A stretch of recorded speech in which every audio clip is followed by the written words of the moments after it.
চাঁদের আলোয় বসে, এখন সে যে অন্যের ঘরে থাকে অন্যের সাথে।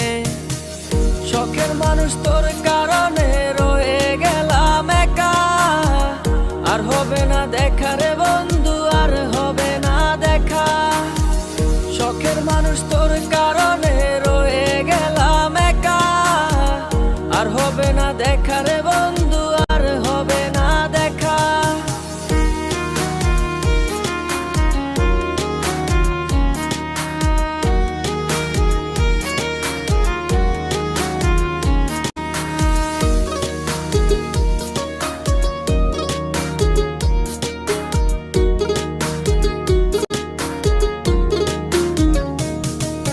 যত্ন করে রেখেছিলাম আমার